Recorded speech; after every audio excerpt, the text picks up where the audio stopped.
Capítulo 16. Jacó e Esaú. Jacó e Esaú, os filhos gêmeos de Isaque, apresentam um notável contraste, tanto no caráter como na vida. Esta semelhança foi predita pelo anjo de Deus antes de seu nascimento, quando, em resposta à aflita oração de Rebeca, ele declarou que 2 filhos lhe seriam dados. Revelou-lhe a história futura dos mesmos, de que cada um se tornaria a cabeça de uma poderosa nação, mas que um seria maior do que o outro, e que o mais moço teria preeminência. Esaú cresceu amando a satisfação própria e centralizando todo o seu interesse no presente. Não tolerando restrições, deleitava-se na liberdade selvagem da caça, e cedo escolhera a vida de caçador. Contudo, era o favorito do pai. O pastor silencioso e amante da paz era atraído pela ousadia e vigor desse filho mais velho, que destemidamente percorria montanhas e desertos, voltando para casa com caça para seu pai e com narrativas sensacionais de sua vida aventurosa. Jacó, ponderado, diligente e cuidadoso, pensando sempre mais no futuro do que no presente, contentava-se com permanecer em casa, ocupado no cuidado dos rebanhos e no cultivo do solo. Sua paciente perseverança, economia e previsão eram apreciadas pela mãe. Suas afeições eram profundas e fortes, e suas atenções gentis e incansáveis contribuíam muito mais para a felicidade dela do que o fazia a amabilidade turbulenta e ocasional de Esaú. Para Rebeca, Jacó era o filho mais querido. As promessas feitas a Abraão e confirmadas a seu filho eram tidas por Isaque e Rebeca como o grande objetivo de seus desejos e esperanças. Com estas promessas, Esaú e Jacó estavam familiarizados.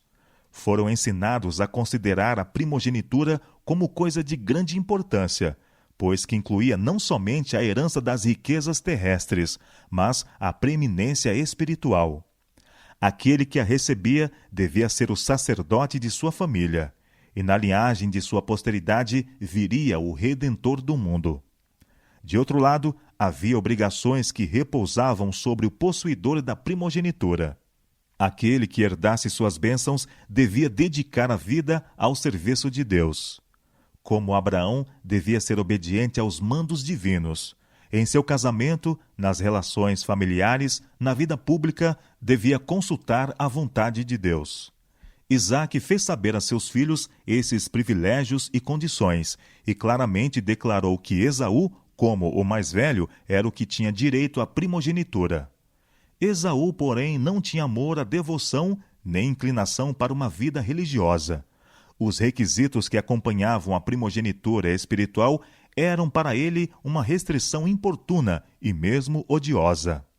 A lei de Deus, que era a condição do concerto divino com Abraão, era considerada por Esaú como um jugo de escravidão. Propenso à satisfação própria, nada desejava tanto como a liberdade para fazer conforme lhe agradasse. Para ele, poderio e riquezas, festas e orgias eram felicidade. Ele se gloriava na liberdade sem restrições de sua vida selvagem e errante. Rebeca lembrava-se das palavras do anjo e lia com mais clara penetração do que o fazia seu marido o caráter de seus filhos. Estava convicta de que a herança da promessa divina destinava-se a Jacó. Ela repetia a Isaque as palavras do anjo, mas as afeições do pai centralizavam-se no filho mais velho, e ele era inabalável em seu propósito.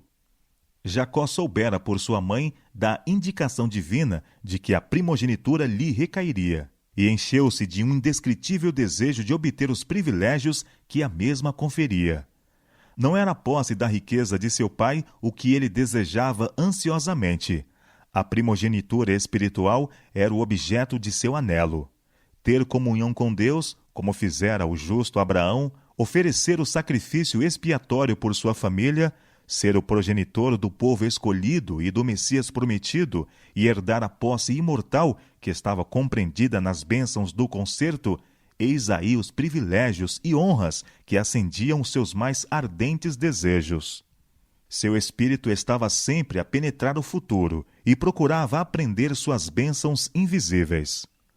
Com um anelo secreto, escutava tudo o que seu pai dizia com relação à primogenitura espiritual. Entesourava cuidadosamente o que aprendera de sua mãe.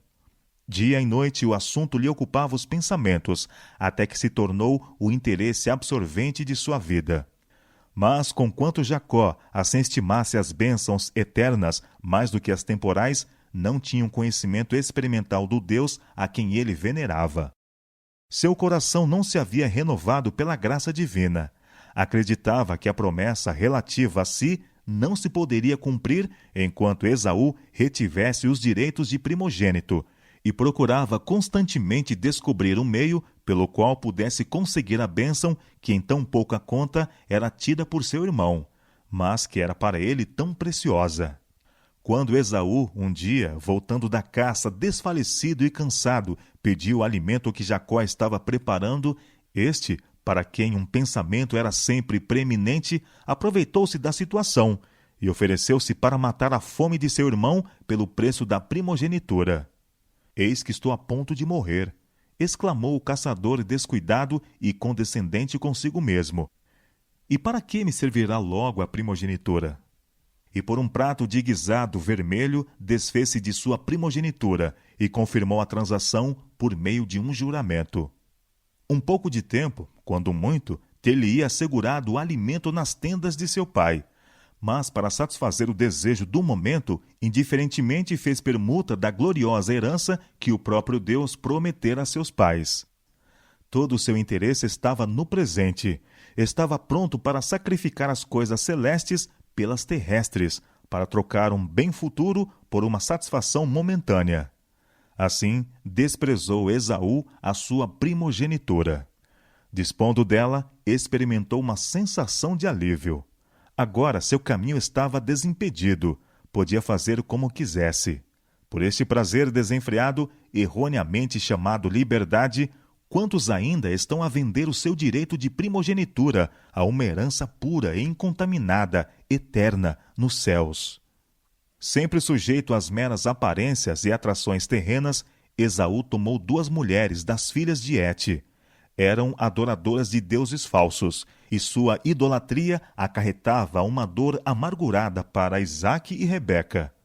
Esaú tinha violado uma das condições do concerto, que proibia o casamento misto entre o povo escolhido e os gentios. Isaque, todavia, ainda estava inabalável em sua intenção de conferir-lhe a primogenitura. O raciocínio de Rebeca, o desejo veemente de Jacó pela bênção e a indiferença de Esaú pelas obrigações da mesma bênção não tiveram o efeito de modificar o intuito do pai. Passaram-se anos até que Isaque, velho e cego e esperando logo morrer, resolveu não mais demorar a concessão da bênção a seu filho mais velho. Mas, sabendo da oposição de Rebeca e Jacó, decidiu-se a realizar a solene cerimônia em segredo. De acordo com o costume de fazer um banquete em tais ocasiões, o patriarca deu a ordem a Esaú: «Saí ao campo e apanha para mim alguma caça, e faze-me um guisado saboroso, para que minha alma te abençoe, antes que morra.» Rebeca adivinhou seu propósito. Ela estava certa de que isto era contrário ao que Deus revelara como sua vontade. Isaque estava no perigo de incorrer no desagrado divino e de privar seu filho mais moço da posição para a qual Deus o chamara. Em vão ela tentou argumentar com Isaque e decidiu recorrer ao estratagema. Mal partira Esaú em sua incumbência, Rebeca entregou-se à realização de seu intuito. Contou a Jacó o que acontecera, insistindo na necessidade de ação imediata para impedir a concessão da bênção de maneira final e irrevogável a Esaú. E afirmou a seu filho que, se seguisse suas instruções, poderia obtê-la, conforme Deus prometera. Jacó não consentiu facilmente no plano que ela propunha. O pensamento de enganar a seu pai causava-lhe grande angústia. Sentia que tal pecado traria maldição em vez de bênção. Mas seus escrúpulos foram vencidos e começou a pôr em execução as sugestões de sua mãe. Não era sua intenção proferir uma falsidade direta, mas, uma vez na presença de seu pai, pareceu-lhe ter ido demasiado longe para voltar e obteve pela fraude a cobiçada bênção. Jacó e Rebeca foram bem-sucedidos em seu propósito, mas ganharam apenas inquietações e tristeza por seu engano. Deus declarara que Jacó receberia a primogenitura, e sua palavra ter-se-ia cumprido ao tempo que lhe aprovesse, se tivesse pela fé esperado por ele, a fim de operar em favor deles. Mas, semelhantes a muitos que hoje professam ser filhos de Deus, não estiveram dispostos a deixar esta questão em suas mãos. Rebeca arrependera-se amargamente do mau conselho que dera a seu filho. Tal fora o meio de separá-lo dela, e nunca mais lhe viu o rosto. Desde a hora em que recebeu a primogenitura, Jacó sentiu sobre si o peso da condenação própria. Tinha pecado contra o pai, o irmão, a própria alma e contra Deus. Em uma rápida hora, efetuara uma ação para o arrependimento de uma vida. Vívida se achava esta cena diante dele nos anos posteriores, quando o procedimento ímpio de seus próprios filhos lhe oprimia a alma. Apenas saíra Jacó da tenda de seu pai, entrou Esaú. Posto que ele houvesse vendido sua primogenitura e confirmado esta transferência por meio de um juramento solene, estava agora resolvido a obter as bênçãos da mesma, sem tomar em consideração o direito de seu irmão. Com a primogenitura espiritual estava ligada a temporal, a qual lhe proporcionaria a chefia da família e a posse de uma porção da riqueza de seu pai. Tais eram as bênçãos que ele dava a preço. Levanta-te, meu pai, e come da caça de teu filho, disse ele, para que me abençoe a tua alma. A tremer de espanto e angústia, o velho pai cego soube do engano que havia sido praticado contra ele. Suas esperanças, prolongadas e eternamente acalentadas, tinham se frustrado, e sentiu profundamente o desapontamento que deveria sobrevir a seu filho mais velho. Contudo, subitamente passou-lhe pela mente a convicção de que fora a providência de Deus que frustrara seu propósito e fazendo acontecer o que ele havia resolvido impedir. Lembrou-se das palavras do anjo a Rebeca, e apesar do pecado de que Jacó era agora culpado, viu nele o que em melhores condições estava para cumprir os propósitos de Deus. Enquanto as palavras de bênçãos estavam em seus lábios, havia ele sentido sobre si o espírito de inspiração, e agora, conhecendo todas as circunstâncias, ratificou a bênção involuntariamente pronunciada sobre Jacó. Abençoei-o, também será bendito.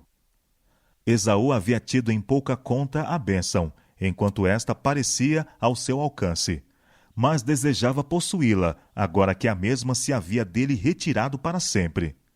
Toda a força de sua natureza impulsiva e apaixonada despertou-se, e sua dor e raiva foram terríveis. Clamou com um brado excessivamente amargo: abençoa-me também a mim, meu pai.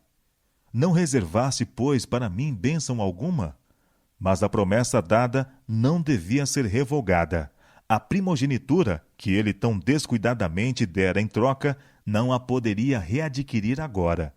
Por um manjar, ou seja, por uma satisfação momentânea do apetite, o qual nunca fora restringido, Esaú vendeu sua herança.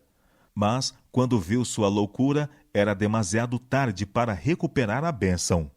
Não achou lugar de arrependimento, ainda que com lágrimas o buscou.